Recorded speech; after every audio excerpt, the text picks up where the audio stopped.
partial. So I'm going to see that and evidently study my ass off now. You end up with some of those expressions. Short quiz questions and then 3 calculation questions. It's going to be a long test. Go through any of 100 stuff. The derivation. His old test for practice. There you are, high tech, you got it. Is that a new one? You got the new iPhone 11 or what? No, this is just Android. Android? Before we left for access to millions, I got everything. Now this is the biggest iPad. Then sort of everything's in there, really, like syllabuses. This is the biggest iPad. Everything's in there, so I was sort of. That's about $1,500. That's pretty good size, yeah. It's about $1,500. And I've got cellular card in it. I don't let nobody touch that.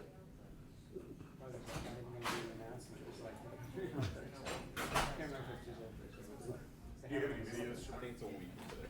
Any videos? I do have videos today. Okay, I'm gonna run it about 7 because I usually don't blow them out. I do have some videos. All right. Wait, you start when you want. Because we're already rolling.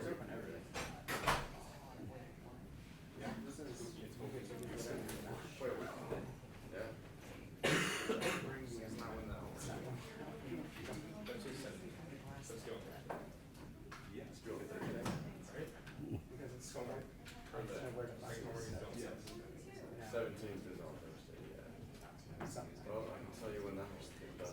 That Wednesday is the night after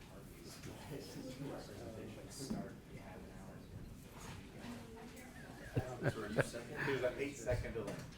All right, yeah. Maybe longer. Because that's realistic. Presentation is done. Sometimes it still doesn't. Okay? All right, let's get started. Today is part 2. Last week was part 1. We did process heaters. Today is part 2, process burners. And of course, we're talking about combustion. The class here at TU is combustion engineering. So we're going to get more in depth and talk more about the burners, the combustion, and the design of process burners today. At the end of this discussion, you're going to know a lot about burners. You're going to know the basic types, 2 basic types, 3 basic types, premix, raw gas, and oil-fired. And then there's a design memo that we use called the 5 M's of burner design. And a gentleman that graduated from TU about Bob probably graduated about 1962, 63. His name was Robert Schwartz, longtime John Zink employee. And if you look on your wall of fame out here, Bob's picture's on there. But he came up with the 5 M's many, many years ago. And that's what we still use today. Types of burners. Premix and diffusion, burner design. There is a 3rd type of burner we'll talk briefly about, and that is a combination burner that burns oil and gas. But in most parts of the world, including the United States, not very many people fire oil anymore because of NOx regulations, NOx. So what is a burner? There's your first answer. Is that a blank? Oh, you don't have manuals. Anyway. A burner is a mechanical device that controls a combustion reaction. Okay? That's what combustion is. It's a chemical reaction. You hear people say, well, we need to burn this or burn that and destroy it. Well, you don't actually destroy anything in combustion. All you do is rearrange things and get them in a form that's acceptable for the environment. But nothing gets destroyed in combustion. You're just taking things apart and putting them back together, okay? Pretty easy so far. Made of steel and refractory, air registers, burner tile, main parts of a burner. Converts fuel into energy. That's the big thing to remember. for everybody. Converts fuel into energy. We need the energy to transfer heat to the process in these fired heaters. So when you break a molecule apart, normally it's an exothermic reaction and gives off heat. And that's what we want to do. Burners are used in many different types of heaters. As you can see from this picture, there's all different configurations. We talked about this last week. Depending on the heater manufacturer and the process, the heater may be a vertical cylindrical. It may be a cabin, it may be down-fired, side-fired, in-fired, whatever. It depends on the process and the firm designing the fired heater. Process burner classifications. Draft type. We talked about draft. Remember last week we talked about heater draft? And basically burners are natural draft or forced draft. And in forced draft, of course, we got all different variations of that. Mixing type, premix and diffusion. Diffusion also called raw gas type burners. Mr. Zink's original burner way back in the 30s was a premix burner. A premix burner uses the energy of the fuel to pull in air and mix the fuel and air before you get to the combustion zone. So it's called premix. Your home heating furnaces are all little premix burners. Your barbecue grill that runs on propane or natural gas, they're little premix burners. Burner geometry, basically two different types, a round flame and a rectangular flame. Some heater manufacturers want a flat type flame. It's more of a fan shape so they can put it up against a wall and heat tubes out in the center of the furnace. So round flame, rectangular flame. Orientation on burners, up fired, down fired, side fired. Most heaters are up fired. That means the burners are mounted in the floor of the heater and fired vertically up. All different types of heaters, cracking furnaces, process heaters, reformers, many different things. NOx emissions. That's been a driving force behind burner design for the last 30 years. All over the world, NOx emissions have been tightening ever since the middle 70s. And that's why people in the US had to quit firing oil. You know, in Europe, over there around the area where the Black Forest is and all that, they basically destroyed that because they fired heavy oil for so long, and heavy oil has a lot of sulfur in it and a lot of bound nitrogen components, and that makes SOx and NOx, and it makes acid rain. And they did this for years and years without thinking about the environment, and the Black Forest is now recovering, but for years it was in bad shape. Fuel type, gas, liquid, or combination.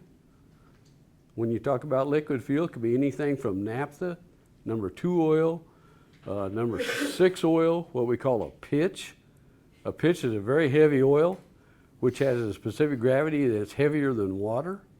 Very difficult to burn it. Burning oils and waste oils, waste liquids is much different than trying to burn gas, because liquids don't burn. You have to do something to a liquid to get it to a state that you can actually burn it and support combustion.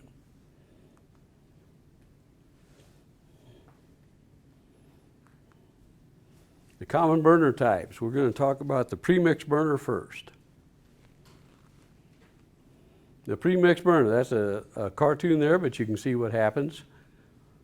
The fuel, the energy of the fuel is used to entrain air, mixes in a venturi or a mixer.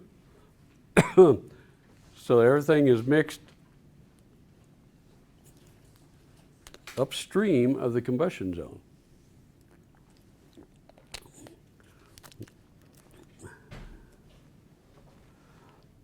The video here of a Bunsen burner.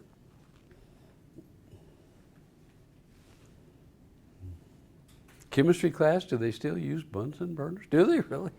No. You know, it works. A little premix burner.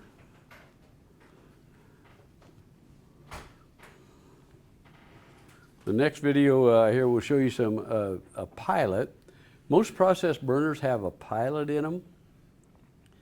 And in most heaters, when you have a pilot on burners, it's a continuous pilot. And the idea of the pilot is you can take a burner out of service.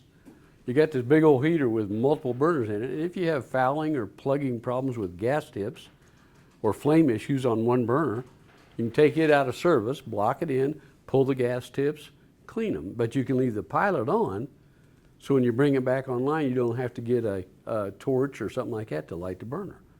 So most burners that we sell today have continuous pilots on them.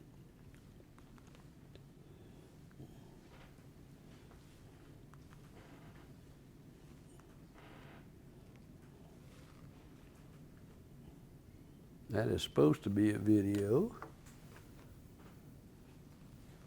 What it does there, it shows you 3 different stages of pre-mixing. There on the left, there's no pre-mixing at all. Looks like basically a raw gas burner. And then in the middle, we got a little bit of pre-mixing, and then there on the right, we got high pre-mixing. And you notice what happens, the more air you get, the more primary air, the shorter and more compact the flame gets. The more it gets stiff, it gets more stable as you add more air to it. And that's the big thing about premix type burners, is that they got really nice short compact flames. So a lot of the older heaters, when everybody was making just premix burners, a lot of the older heaters were kind of small because the flames were compact. But over evolution of time and evolution of burner design and low NOx burners, things got bigger and bigger because flame envelopes and flame patterns started getting bigger. Okay? Premix burner, this is what we call an HEVD. This is a partial premix burner. That means it's got a partial premix in the center. You see that big old spider head there, and connected to that spider is a venturi or a mixer. And you get partial air there. It's premix in that part. Because the duty on these burners is so large, you also have to have secondary air. And you can see there that there's a secondary air register on there. And the air comes in through there is based on the furnace draft. We talked last week about draft. Draft is extremely important in a heater. We got to keep the heater negative pressure. We have to have enough draft to pull air in through the burners. Remember what I told you last week? We'll talk about this in a little more in just a minute, but burners are sized on the air side. We want to know how much draft, we want to know the elevation, what kind of fuel you got. We size burners on the air side first, and then doing the fuel side is relatively easy. So there's a photo of some HEVD burners. Again, very compact flames. Them burners right there are probably doing about 8 or 9 million BTU an hour each. And the compact flames on them, they're pretty short, nice. Yes, question? What does HEVD stand for? HEVD. If you work at John's Inc., we have dozens, if not hundreds of acronyms for burners, okay? And over the years, we give it a name here, we give it a name here. A lot of our burners are named for people, initials, okay? In this case, HEVD means high efficiency venturi design. And that's based on the venturi that we came up with on these. It's called a PM type mixer. And it's more efficient, pulls more air than our older premix type burners, which were called VBMs, vertical bimix. But the new design, the high efficiency venturi, is a longer design. It pulls more air, it's more efficient.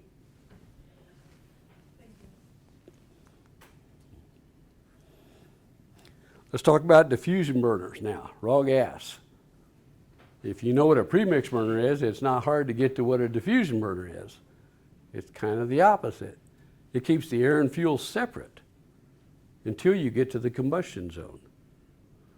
And the reason we have diffusion flame burners is because premix burners have some issues. Number one, they have really nice, compact, short flames, so they make a lot of NOx. Number two, they're noisy because you use the energy of the fuel coming out of an orifice, but at 30 pounds, 35 psig, and that makes a lot of noise. So you got NOx, They're noisy. Because they use the energy of fuel, they don't like changes in fuel. Well, a diffusion flame burner overcomes all those things. Right? Another picture, this is a raw gas burner or diffusion flame. And the difference here is that the fuel is fed up a pipe and there's no pre-mixing of air until you get to the combustion zone.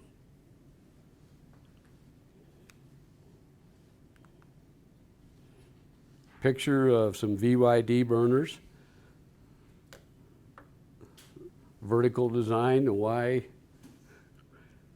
stands for, doesn't really stand for anything, it just means it's got a diffuser cone. Does a Y look like a cone? Yeah, kinda. Back in the old days, that's the way they did things and named things. That Y kind of looks like a cone. Let's call that a VYD. You know, sometimes it's kind of hard to believe that a bunch of cowboys built the biggest combustion company in the world, but they did, okay?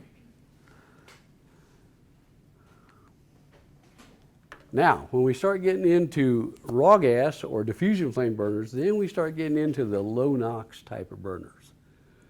And we built our first low NOx burner in 1973. It was a staged air burner at that time because everybody was firing oil.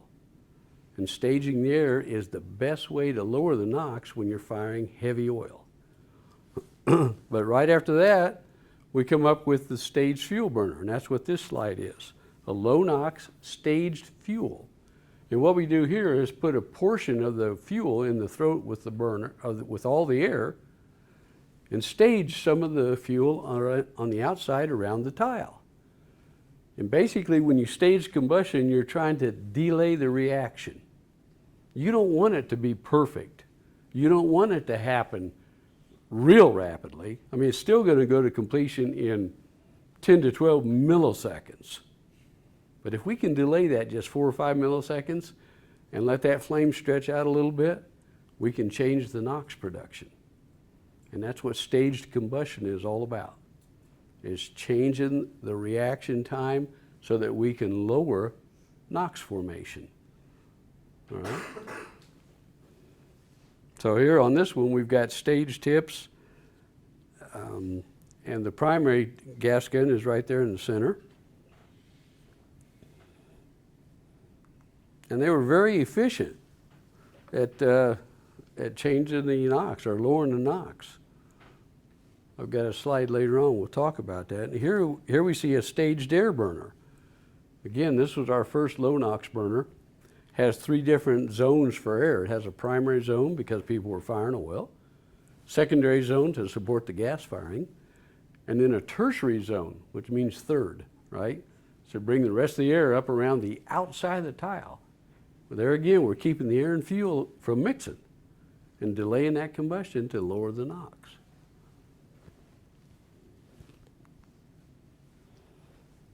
An Infra NOx diffusion type burner. Now, when we say Infra NOx, that's John Zink's trade name for internal flue gas recirculation. That means we do internal furnace NOx reduction as compared to external. The power industry, the steam generating industry, back years ago in the early 60s, they were doing external recirculation. And what they would do is tie into the stack on a big power plant and bring that flue gas back and mix it with the combustion air. What is flue gas? Did we talk about that? Did Chuck talk about that? The main products in flue gas are Carbon dioxide and water. Carbon dioxide and water, and one other big thing. What's air 79% of air? Nitrogen.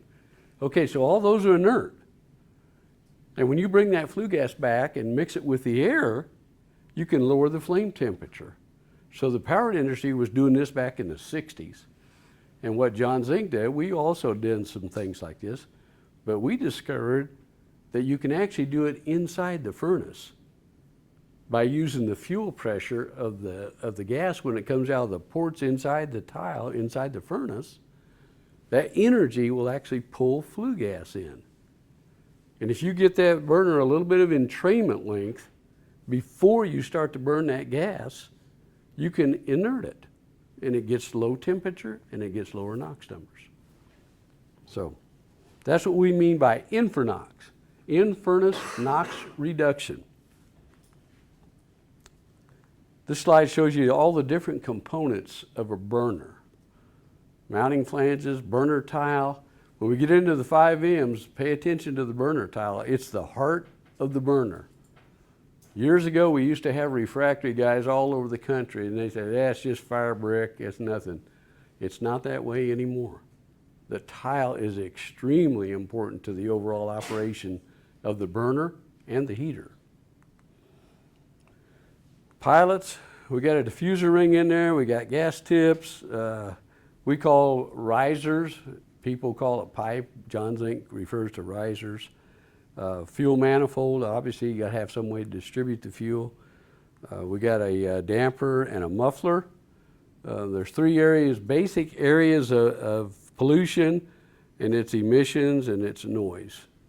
Okay, NOx emissions, SOx emissions, noise, CO, stuff like that. But noise is very important. I mean, it's got to be pretty low, because if you're around a noisy heater for too long, you can get sick. I mean, it'll make you ill. Say you run a big old premix burner at 120 dBA, you can't stand it for about an hour, and then that's it, you're sick. So over the years, of course, to help operators and people involved in heaters, things have come down. You got to run quieter now, so the operators don't have to put up with that. Then we have an air plenum. An air plenum gives you uniform airflow. Let's see how this burner works.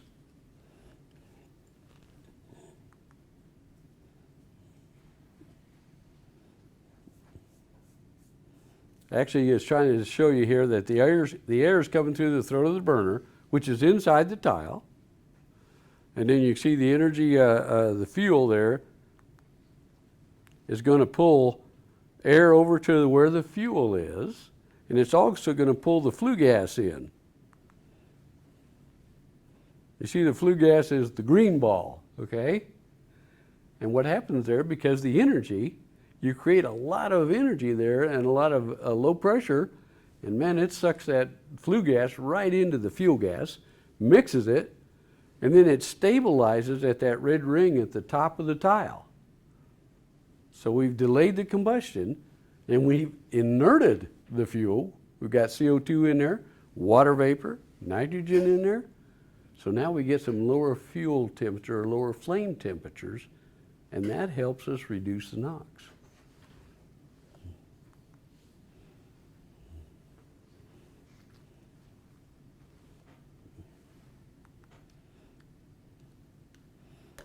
This picture here is of an early Infra NOx type burner.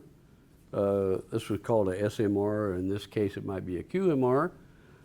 Stands for swirl mix recirculation. This one here just shows you where the gas tips are. These are the primary gas tips here. And the way they work is there's a hole in the tile. And part of the primary fuel goes into the inside of the tile to help stabilize the combustion process. And then the rest of the firing ports on the primary may go up the outside of the tile to entrain flue gas. And when you get to the top of that ring or the top of that tile, it stabilizes. The next video will show you our latest low NOx type burner, Infra NOx burner. It's called a Cool Star. And you'll see immediately why it's called a Cool Star, just by the shape of the tile. But on this video, I want you to see where the flame stabilizes. It's very easy to tell.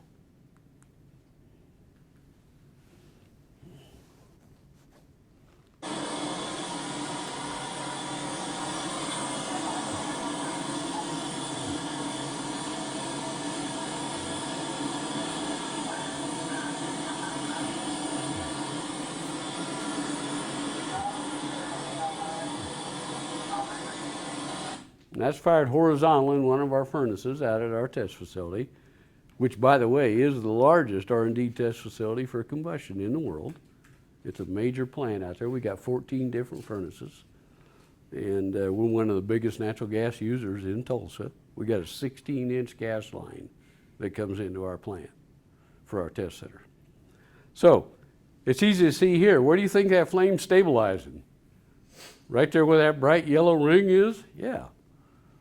The fuel moves up that tile, and as it moves up here, it pulls the flue gas in, mixes, and then burns at the top of the tile because that's where the air is coming through from the throat of the burner. It couldn't burn because there's not enough oxygen when it's moving up the tile. Remember, when you burn something, you got to have the fuel and the O2 within the flammability range. But when it gets to the top of that tile, there's all kinds of air coming out of that burner throat, and now it can burn.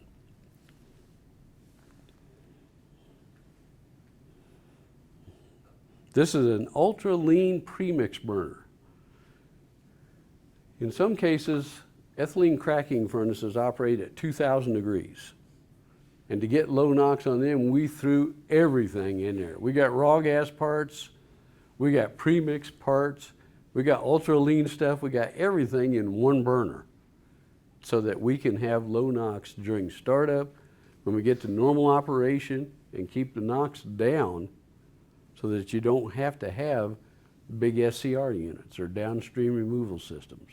Although, with regulations in California and a lot of places around the world, the downstream removal is required no matter what you do. Okay? So here we got some primary gas. We got flame stabilizing zone there. You see the way that tile's designed? We don't do that because we like to make things difficult. We do that because it works, especially during development tests. So when we're doing our R&D and developing these burners, we find out what works and what doesn't work. But you can see there's 4 or 5, let's see how many we got. Looks like we got 6 Venturis out there, and that's premix. Okay, so there we're using the energy of the fuel to pull in air, and what makes this so good and as far as reducing NOx is, those premix burners are pulling all the air they need. So they're 100% premix, and when you do that, now we can get some lower flame temperatures. So we get really low flame temperatures, we get really low NOx in the premix section, and then the rest of the fuel we stage, like a diffusion flame type burner, to complete the NOx reduction mechanism.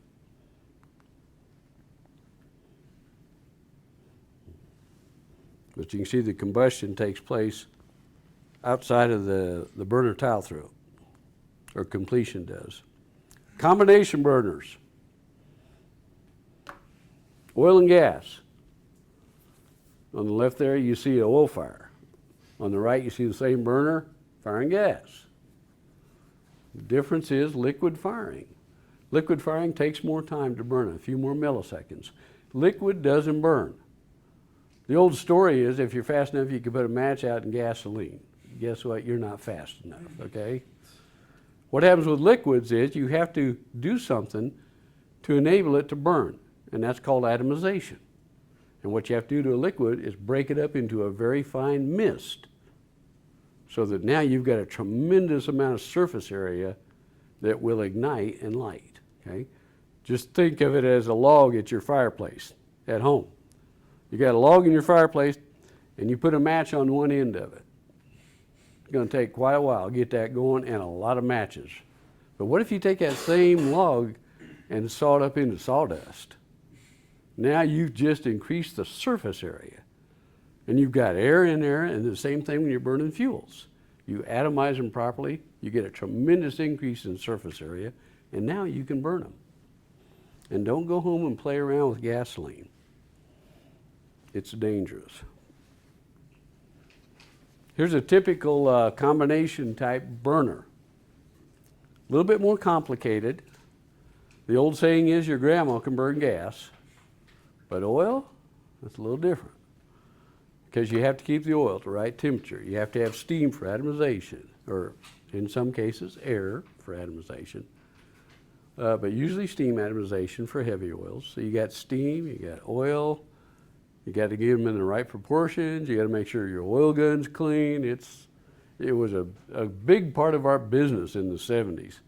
We love oil burners because people have to buy parts a lot, okay? Because it's hard to keep them clean and keep them working correctly, you know. So here we have an LNC. This is actually a staged air type burner. It's got two tiles on it. It's got a secondary tile and a primary tile. You can see the primary tile down there.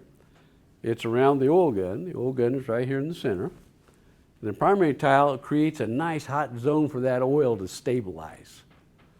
You know, many, many years ago, they just would put an oil gun in what they call a smudge pot, stick it inside a heater and just, well, if it burns, and if it doesn't, yeah, okay. You can't, you couldn't do that very long. But anyway, combination burners usually have two tiles.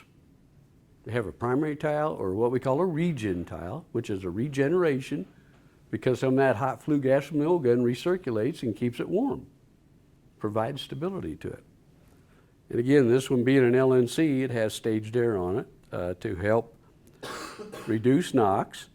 And it's also dual fuel. It has a manifold out there that it can burn gas. Most older burners were combination. They could burn oil or gas. Not so much anymore. This is our latest type of low NOx burner for burning oil and or gas. It's basically staged air on the oil side and staged fuel on the gas side. So you want to run this burner either or. Run it oil or run it gas. And you get low NOx benefit out of both of those. Premix and diffusion. This slide is really nice. It shows you the advantages and disadvantages. Because premix burners usually have a single port in an orifice bud, and they have a big old spider head or a big old gas head on them that has huge ports in them because they're flowing air and fuel. Opposed to a raw gas burner, which is supplying fuel only, the ports are really small in raw gas type burners. And that leads to plugging and fouling, right? So they require more maintenance. But this chart here is nice as a reference. And I think it's on the test too. So why is designing burners a challenge? This list is a partial list. It covers most things.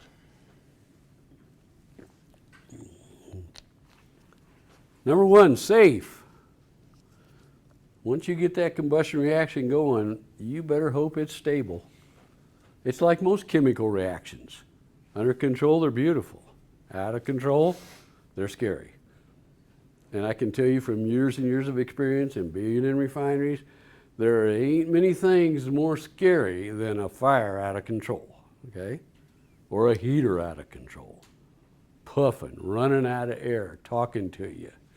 And you got to stand there and do something because everybody else is running for the hills, okay? But a lot of things. It has to be safe. We have to satisfy the process. Look at this list. The flame shape. Well, I don't want it on the tubes. That's, the number one rule of fired heaters is keep the fire inside the box. Number two rule is keep it off the tubes, okay? So I got to have a certain flame shape, a certain flame pattern. Look at all this stuff. Furnace temperature, O2 draft, burner turn down. I don't want this burner just to fire 10 million BTU an hour. I want to be able to turn it down so it'll fire 3 or 4 million BTU an hour. Because I have conditions where I have to decoke my furnace or I have to do something and I have to have low firing rates. So this is the list that we work off of. And it's a balancing act. Here we're going to talk about the 5 M's. What was the guy that came up with those? What was his name? Robert Schwartz. Robert Schwartz, that's right. He's quite a guy. A lot of TU people, obviously, work at Johns Inc. I mean, since we're in the same town, right? So we got the 5 M's, and these came up basically off the 3 T's, time, temperature, and turbulence. You got to have enough time for the reaction to get started.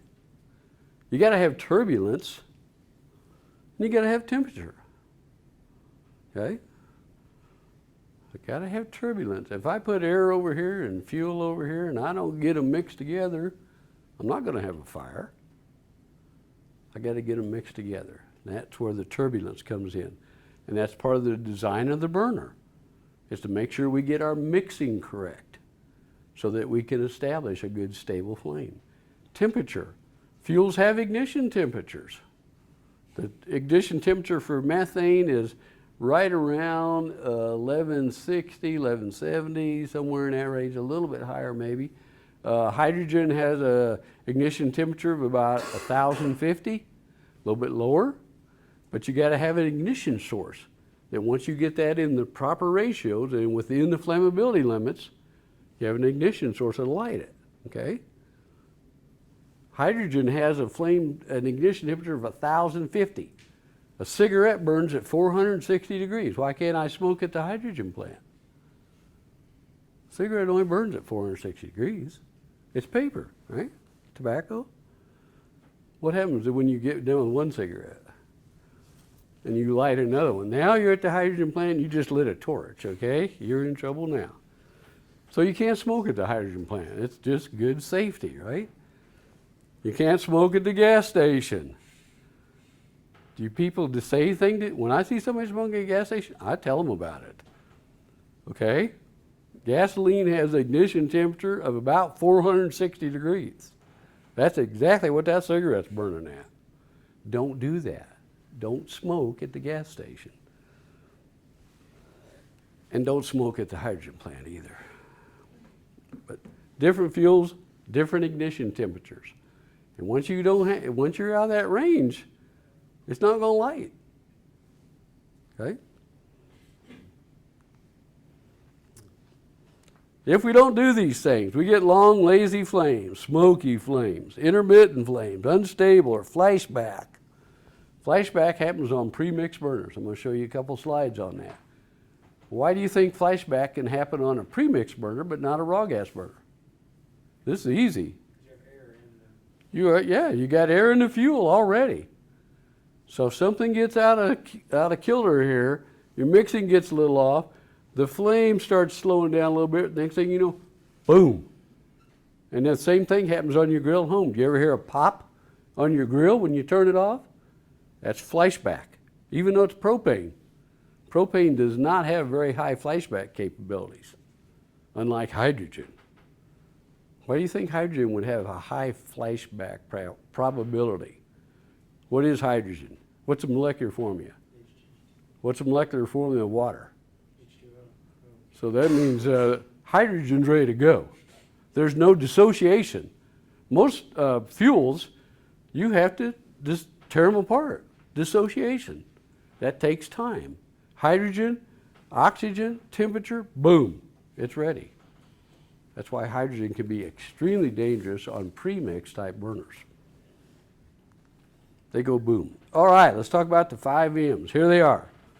Meter the fuel and air, mix fuel and air, maintain ignition, mold the flame, and minimize emissions. Now, these are test questions. When you answer these questions, don't say mold, don't say mix, write it out, okay?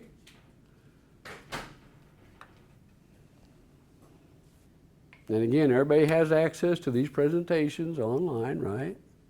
Just make a note here on this one. The 5 M's. Test question. Write it out.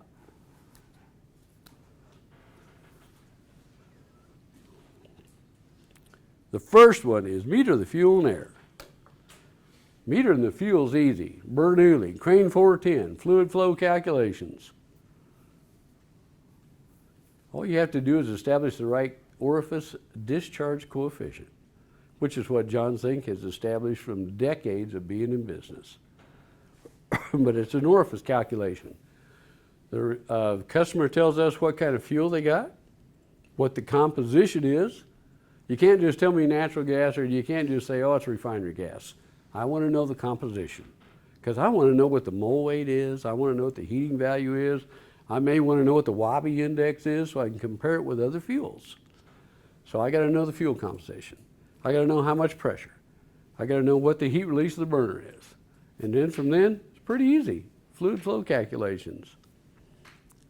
So we meter the fuel by the way we drill the gas tips. The holes that we put in them gas tips are where we meter the fuel. Based on it at a certain fuel, at a certain pressure, and a certain flow rate. So that part's pretty easy. We meter the fuel by the way we drill the gas tips. People like to take gas tips and drill them out, make them bigger because they're plugging up. I looked at a heater one time down the Gulf Coast, and the guy had called us because the convection section was overheating. Now, as you all know, the convection section is where? The top of the furnace, right? So I looked in the firebox and I said, "Where's your gas tips?" He said, "Is that them little things, all them holes in them?" I said, "Yeah." He said, "We took them off because they plug up all the time." So you got a 2-inch pipe with 15 pounds of pressure on it. You can imagine the flamethrower into that convection section, right? You can't do stuff like that. Go get your gas tips, put them back on there, and keep them clean. Yeah, oh, we took them off because they plug up all the time. Yeah. Keep your fuel clean is number one. But that's easy. How do we meter the air? This is another good one.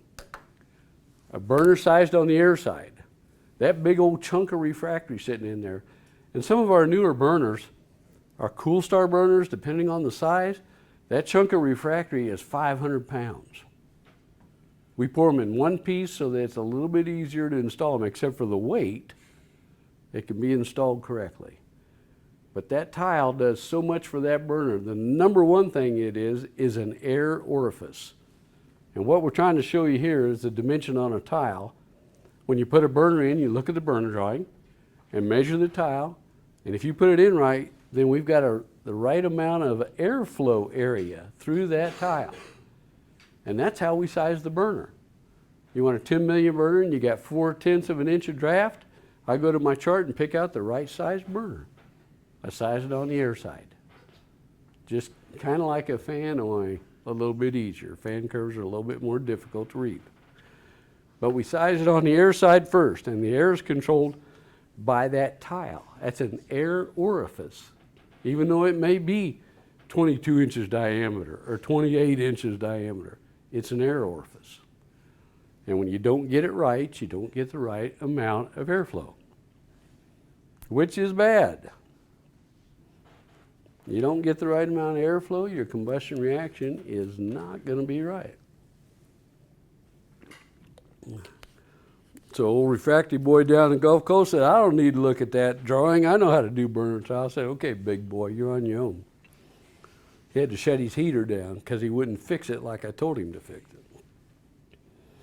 I know how to do refractory. No, you don't. Not no more. Burners are not just little simple mechanical devices anymore with a piece of brick around them. They're highly sophisticated devices to do a lot. You've seen that list of things. They have to accomplish a lot, and in order to do that, they have to be installed and designed correctly. So there, that light blue area shows the airflow area. Here's a capacity curve for air, like I was talking about. You tell us what duty you want, what draft you got available, how much excess air you want to run, and we pick a size of burner.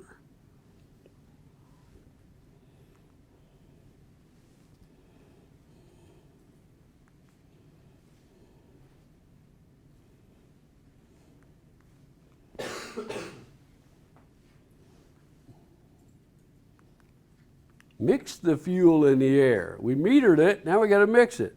High air velocity in the burner throat, that's one way, right? Yeah. It's not unusual. Most burners, the air moving through the throat is going to be somewhere around 50 to maybe 70 feet a second. 88 feet a second is about 60 miles an hour. So on most burners, that air is moving through the tile throat pretty quick, okay? Now, and if we don't do our design right, if we don't design our gas tips right, our diffuser cones right, to move that air around so that it doesn't just sweep that gas right off a tip, it'll blow it out. But that's where the design comes in on the burners. Even though that air is moving through there that fast, we do all kinds of things to stabilize it. We use flame holders. The tile design. Tiles have all kinds of little steps and different designs or shapes in them to meter the air, to mold the flame, to help anchor the flame. The tile does so many things for that combustion. It's the heart of the burner. The other thing is the flame holders. The way we drill the gas tips. If I just put 3 ports in there that I need to get my fuel flow and just put them any old way, it's not going to mix. It's not going to be stable. It's not going to work correctly. We have hundreds of flame pattern or drill patterns that we have established over the years for different types of burners. Use this angle, use this spacing, use this size. If you don't do that correctly, it's not going to work. So high air velocity, forced draft burners. That's the reason, a good advantage of a forced draft burner. Forced draft burner uses a what? A fan, right? Forced draft. So a forced draft burner uses air, or a fan to push air into the burner. And usually that air is pretty high pressure. When I say high pressure, we're talking maybe 4 or 5 inches of pressure drop. Okay, not PSI or anything like that. But it has a lot of energy, a lot of velocity. And the advantage there is, you build a big old burner, it's 100 million BTU an hour. If I did that natural draft, I'd have a flame about 150 feet long. I don't want that. So I designed forced draft and take 8, 9, 10 inches of air pressure drop across that burner, get very rapid mixing, and man, that flame really gets short when I do that. Now I can keep it in the boiler. I don't have to worry about it being 100 foot long. So forced draft is really good for making really nice, short, compact flames. It's also really good for increasing your NOx. Because when you improve your mixing, improve your flame, shorten it down, boy, the NOx just loves that. NOx production goes up. Yeah. Smaller flames, higher pressure drop, of course, and this little video, or this slide right here, this shows you, that's maybe a little hard to see, but that's a common plenum with like 12 burners in there. And the reason for this slide is to show you anytime we do forced draft, and a lot of times anymore on, not too much on natural draft, but we do it in some cases, we use CFD modeling. And that's a big thing now that we've been using for the last 15 years or so. It's good on airflow. Man, it can tell you where to put your vanes, where to put this turning vane, where to put this vane, so that you get uniform airflow to all those burners. That's especially important on low NOx burners. If you don't get the right airflow to a burner, the NOx could be too high. So CFD modeling, computerized fluid dynamics, right? You guys have classes on that here. No? I'm sure you do. But the idea there is to figure out what your airflow is, make your plenums in the shop. You know, this little bitty cartoon down here turns into be a big chunk of metal out in the shop. It's 25-foot diameter, okay? The worst thing that can happen is I get to the field and you go, uh-oh. Now they got to shut heaters down. And the same thing on the inside of the heater. We can model the combustion reaction inside the heater and get a profile of the CO and the temperatures so we can look at the flame interaction and is there going to be a problem? Are they too close to the tubes? CFD modeling can help us resolve those before you get to the field. So flame holders. Flame holders can be a diffuser, which is a big old cast iron piece of metal. It can be a step on an ignition ledge. That's what we're showing here. We're showing here that we got a bluffed body in there. Any kind of a bluffed body, a tile ledge, a diffuser cone, a little ringer on a gas tip. It creates a low pressure and it makes that air go out around that fuel. That gives that fuel time to stabilize and get nice and warm in there before you try to do something else with it. So there's a tile edge, that little brown block right there is supposed to be a tile edge. You can see the way the air goes out around it. Helps stabilize the burner. And there's your ring on top. that hot orange ring is where that flame is stabilizing. Firing directions of fuel ports. You know, we were doing, me and some of my co-workers back in the 70s, we were getting low NOx real easy. All we do is go out and turn gas tips backwards. Boy, does that mess up the combustion, okay? Yeah, NOx is low, but you got CO out the roof, you know, 1,000 ppm, 2,000 ppm. So you can't do anything that radical. But the way we drill the gas tips and where we put that fuel in relation to the air is how we get the lower NOx. So we have to have certain directions based on certain types of burners. Turbulence, use high fuel pressure. That increases turbulence to a point. If you use 60 pounds of fuel pressure, your ports are going to be like a needle, okay? The more fuel pressure you got, the smaller your ports and your gas tips will be. And you don't want to get them so small that they're continually plugging. Right now, a lot of our burners, the minimum port size on many of our low NOx burners is 1/16 of an inch. That's not much. And they plug up and they foul. You got to keep your gas clean and you got to maintain your burners. Maintain ignition, flashback, and liftoff. That's two main safety concerns, and that might be a test question. What's two main safety concerns of process burners? One is flashback, the other one is liftoff. Of the two, liftoff is much more serious than flashback. Flashback could scare you or hurt you if you happen to be standing right there at the burner. Liftoff can cause extremely bad things to happen in a heater. So, maintain ignition. Let's see. This is the video, so hopefully it will work. I don't know.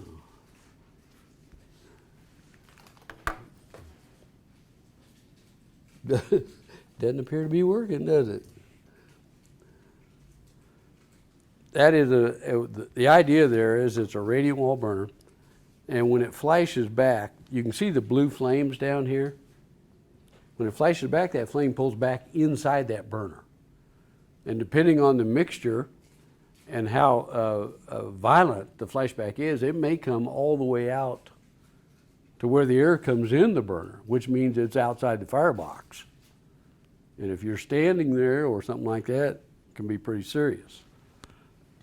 It can be like a soft fluttering, or it can be like a rifle shot, just scare the living daylights out of you sometimes. It can be such a violent flashback. So pre-mixed burners can flash back. That's one of the safety issues of burners. The other thing is liftoff, where the flame tries to lift away or get out of the stabilization zone. We want that flame to be anchored on the tile or somewhere really close to that tile, okay? One time on a heater, I was looking in there and there's 3 big old burners in there, and I looked in at one burner, I said, that burner's out, shut it off. The operator was right with me. He said, that burner's not out. I said, that burner is out, shut it down. He said, no, look up there. I said, you gotta be joking. Yeah, there it was, about 8 foot above the tile. I said, shut it down anyway, okay? Because if anything changed, what do you think would happen to that burner if anything changed on the air or fuel side? And that flame sitting up here 8 foot, it's gone, right? Now, the scanner was locked on it. The scanner says, we got flame. Well, there was flame, but it was way too far out away from the burner tile.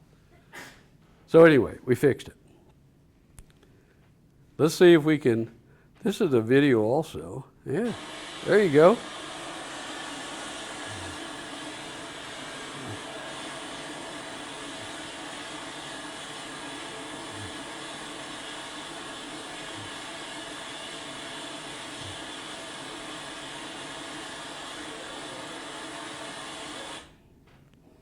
It's really not really making a lot of noise. I mean, you hear the combustion noise, but I don't hear any huffing. Huffing's what scares me. When this heater starts talking to you, going, woo, woo, woo, you know you're in trouble, okay? But here, when I look at a heater, I want to see that flame in the same place every time I look in there. I don't want to see it, oh, well, wait a minute, where'd it go? So that's not good. That's an unstable burner. You can't have that. When you look at in a heater, you want to see the flame in the same place every time you look in there. And the other thing is you want to see all the burners are uniform. If you got 10 burners and 9 of them look beautiful and one of them is bad, then chances are it's real easy. Take that burner out of service and clean the gas tips. But if you look at a heater and they're all ugly, then you got a problem, either combustion air or something's wrong with the flue gas movement in the furnace. Can cause a lot of issues. It's not unusual for flue gas inside the furnace. You know, it's moving around all the time. And it may be moving as much as 70, 80, 90, 100 feet a second inside that furnace. You know, I've done some baking soda tests where we put baking soda in the air inlet on a burner. And when baking soda goes through a combustion process, it burns a nice bright yellow, oxidizes, and you can see what's going on. And you put it in one corner of the furnace, and I mean, before you can say, hey, go look, it's all the way at the other corner of the furnace. I mean, that flue gas is moving inside that furnace. And a lot of times it causes stability problems with burners. It gets into the burner reaction and causes the flame to go out or move. It can make a flame move and get over on the tubes and stuff like that. So anyway, when you look in the heater, I want to see that flame at the same place each time I look in there. Now this next one is a staged fuel type burner, and we were doing some testing on it. Let's see. We're videotaping right now. This is a burner in unstable mode.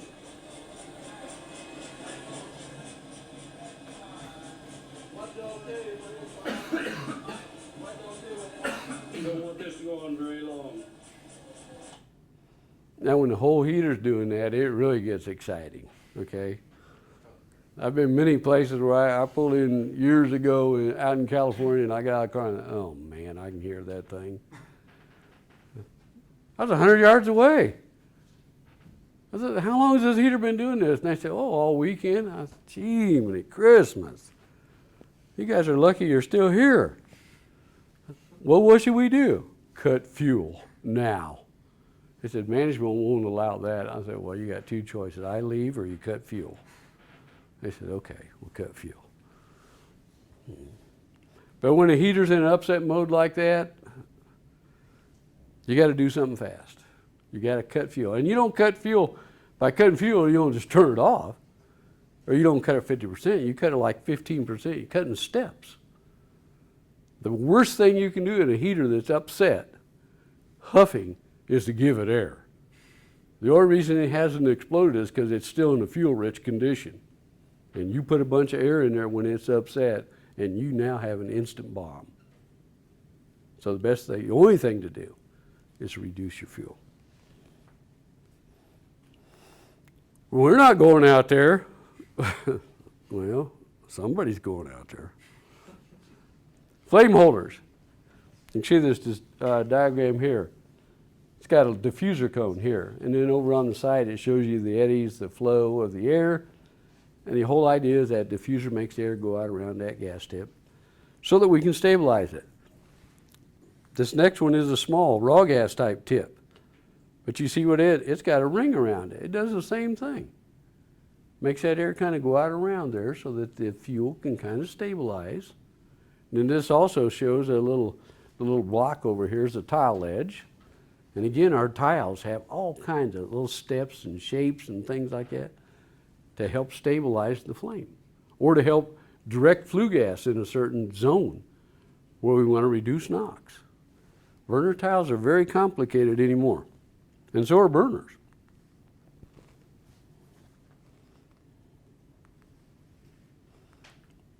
Mold the flame. This is pretty easy. Burner tile geometry and how we drill the gas tips. Different types of burners. Remember I said burners are basically what? Round flame, and rectangular flame, right? Yeah, there's versions of each one. Flat flame, round flame. So how we do the tile molds the flame. And again, remember, don't just write mold. Round flame. The majority of burners are round flame. A lot of different heaters, but the majority of burners are round flame. Here's some flat flames. Up in a big old Foster Wheeler terrace wall heater. Way up there. So burner tile, the heart of the burner, it impacts almost every one of the 5 M's, okay? Burner tile is very important. Fuel injection geometry, how we drill the gas tips. Like I said, we have hundreds of patterns that we use on all different kinds of burners. You know, we've been making burners since 1929, 1930. We've had tremendous amount of success. Ever since the 70s, we've had about 75% of the world combustion market.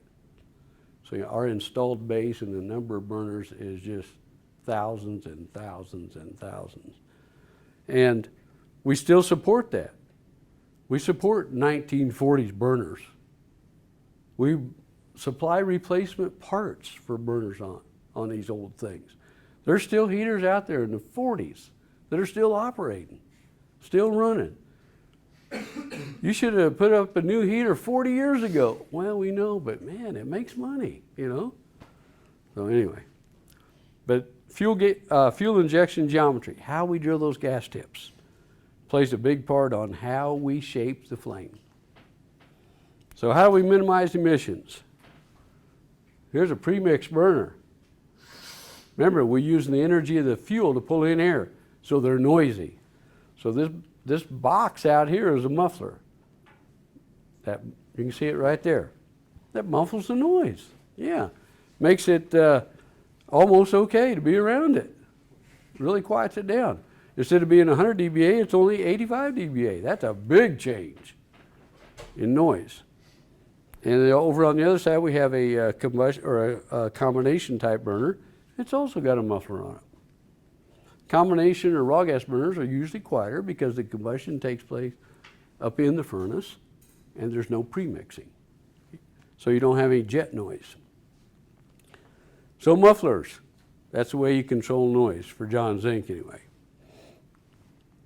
And mufflers, of course, are insulated boxes, just like on your car, a muffler. Aluminum, it's got insulation inside it to reduce the noise. Have you ever run your car without mufflers? Oh, I have. How about motorcycles without mufflers? Whew! They make a lot of noise, you know? So you got to have something on there. Why is NOx regulated? What is NOx?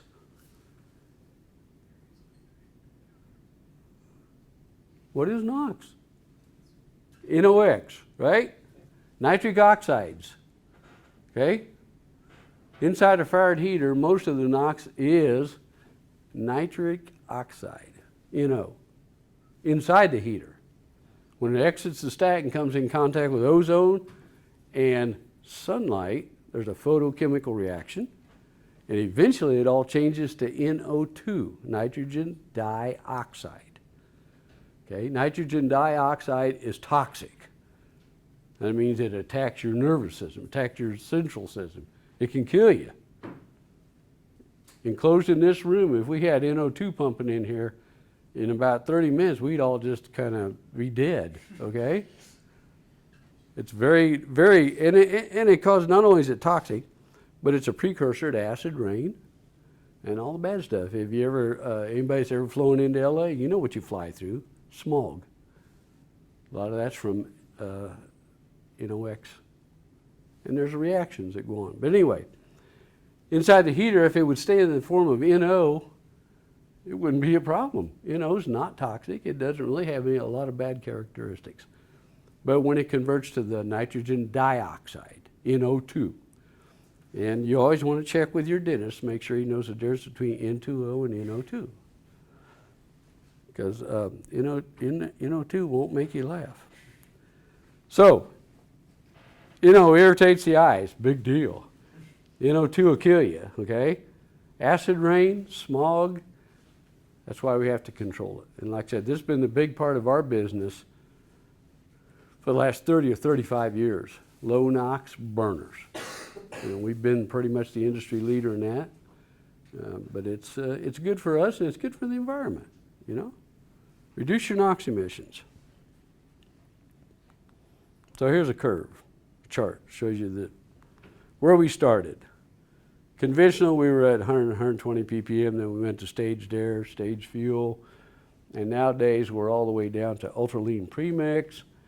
And we actually have some new technology that's already being developed that we're going to be able to get single digit NOx numbers. That means 5, 6, 7 ppm on NOx numbers, which is pretty significant when you started from 120 on gas or oil firing. The reason they had to quit firing oil, because heavy oil with a lot of nitrogen components in it will make 300 or 400 ppm of NOx, parts per million. Not good.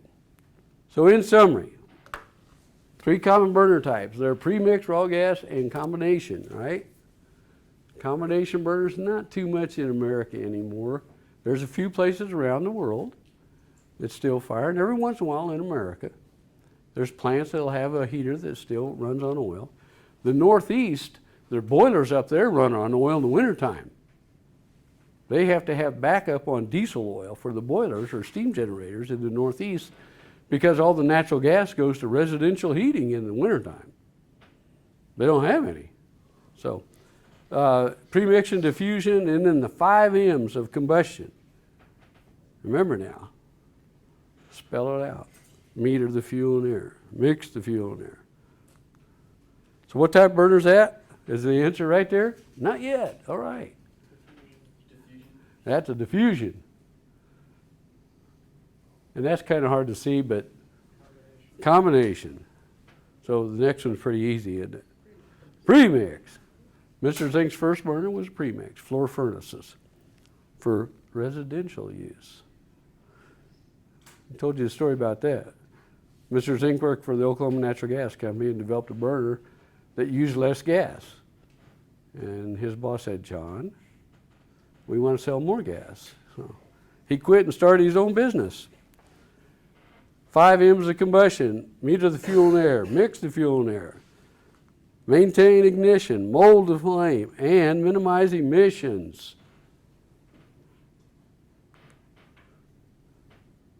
When you think about a burner tile, remember all of what we just said, 5 M's.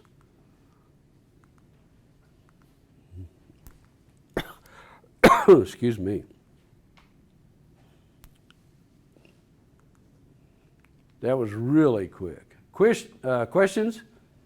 Now, everybody got out of here last week before I said, don't forget there's a homework slide. So you people that are online here and listen to this, in the presentation on process heaters, there's a homework slide that I want you to do some calculations. And I'm going to give you one hint. It's called isosceles triangles, okay? One hint. From that, if you get that, you got everything figured out. What is an isosceles triangle? Huh? 2 sides are equal, right? So that's your hint on that. So,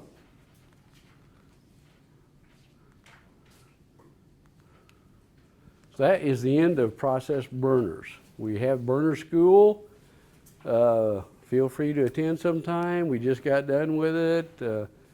It lasts 2 days here in Tulsa. We do burner schools all over the world. The biggest class I've ever taught was 150 people. The smallest class was 1. But I told him, I'm going to know if you fall asleep, right? All right, so we're done. Thank you. Appreciate it.